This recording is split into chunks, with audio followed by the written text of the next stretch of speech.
Saudara-saudari, marilah kita mendengarkan renungan dengan judul Serba Salah, yang berdasarkan pada Injil Lukas bab 7 ayat 33 dan 34. Karena Yohanes Pembaptis datang, ia tidak makan roti dan tidak minum anggur, dan kamu berkata, ia kerasukan setan. Kemudian Anak Manusia datang, ia makan dan minum, dan kamu berkata, lihatlah, ia seorang pelahap dan peminum, sahabat pemungut cukai dan orang berdosa. Dalam nama Bapa dan Putra dan Roh Kudus. Amin. Saudara-saudari terkasih dalam nama Tuhan Yesus Kristus, penginjil Lukas mencoba menarik perhatian kita pada penilaian orang-orang Yahudi, terutama orang Farisi dan ahli Taurat terhadap Yohanes dan Yesus. Seperti para nabi yang pernah ada di kehidupan bangsa itu, mereka ditolak dan ada yang dianiaya.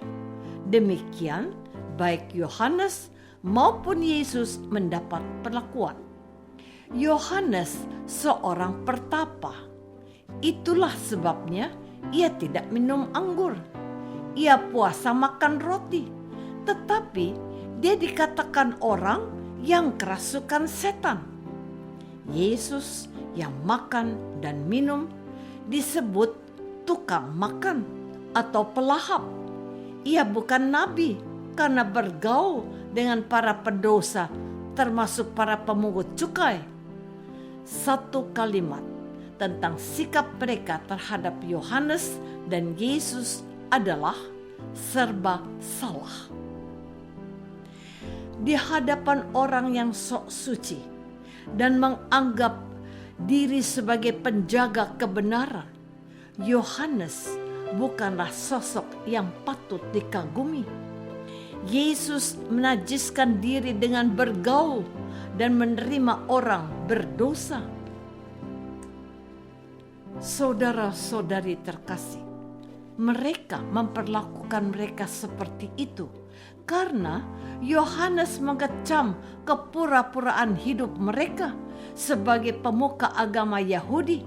Katanya, hai, kamu keturunan ular beludak, siapakah yang mengatakan kepadamu supaya melarikan diri dari murka yang akan datang? Jadi hasilkanlah buah-buah sesuai dengan pertobatan, dan janganlah berpikir dalam hatimu, Abraham adalah bapa kami, karena aku berkata kepadamu, Allah dapat menjadikan anak-anak bagi Abraham dari batu-batu ini. Lukas bab 3 ayat 7 dan 8. Tuhan Yesus juga mengecam kelakuan mereka. Katanya, celakalah kamu, hai ahli-ahli Taurat dan orang-orang Farisi. Hai kamu orang munafik, sebab kamu sama seperti kuburan yang dilabur putih, yang sebelah luarnya bersih tampaknya, tetapi yang sebelah dalamnya penuh tulang belulang dan pelbagai jenis kotoran. Matius bab 23 ayat 27.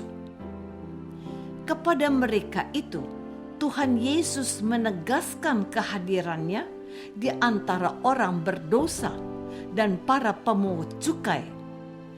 Yang membutuhkan tabib adalah orang sakit. Yang membutuhkan pertobatan adalah orang berdosa. Aku datang untuk orang berdosa.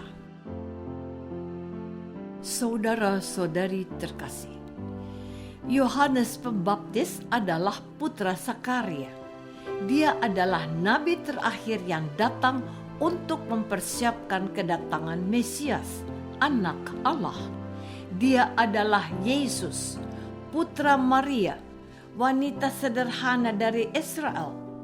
Dia bertapa sebelum tampil di hadapan umum dan menyerukan agar orang-orang Israel bertobat, sebab kerajaan Allah sudah dekat. Untuk itu, Yohanes membaptis mereka yang menerima dia dan mau bertobat di Sungai Yordan. Kepada mereka yang mengikuti dia dan percaya kepadanya sebagai nabi, ia berpesan dan menasehati, barang siapa mempunyai 2 helai baju, hendaklah ia membagikan dengan yang tidak punya, dan barang siapa mempunyai makanan, hendaklah ia juga berbuat demikian. Kepada para pemungut cukai katanya, jangan menagih lebih banyak yang ditentukan bagimu. Kepada para prajurit ia berkata, jangan merampas dan jangan memeras, dan cukupkanlah dirimu dengan gajimu. Apa yang salah dengan Yohanes Pembaptis? Mengapa dia disebut kerasukan setan? Tuhan Yesus pun diperlakukan sama oleh mereka. Tuhan Yesus berpihak kepada mereka yang tersisihkan dari pergaulan karena dianggap orang berdosa.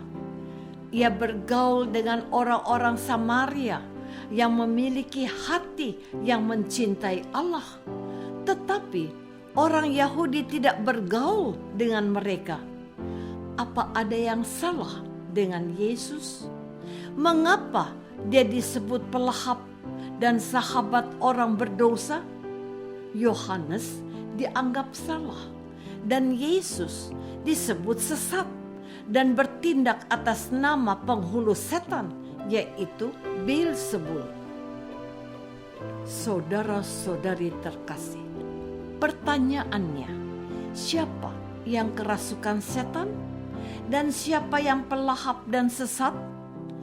Tuhan Yesus hari-hari hidupnya ditandai dengan konflik dengan pemuka agama Yahudi, yaitu ahli-ahli Taurat dan orang-orang Farisi.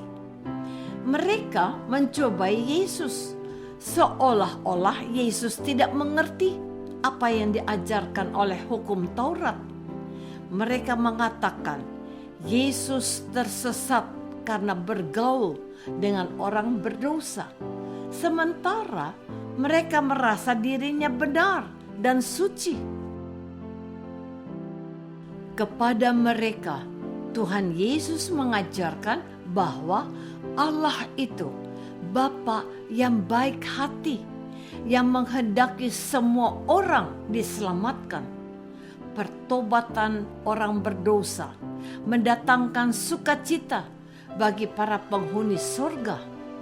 Tuhan Yesus berkata kepada orang-orang yang merasa dirinya lebih suci dari orang-orang berdosa dan para pemungut cukai itu begini, aku berkata kepadamu, demikianlah juga akan nada sukacita di surga karena satu orang berdosa yang bertobat lebih daripada 99 orang benar yang tidak memerlukan pertobatan. Baik Yohanes dan Yesus selalu disalah mengerti. Kita pun hendaknya selalu siap menerima perlakuan secara sama kalau kita berbuat baik dan membantu orang yang tersesat menemukan jalan menuju pertobatan. Jalan terus, tetap berbuat baik sekalipun kalau ada penolakan.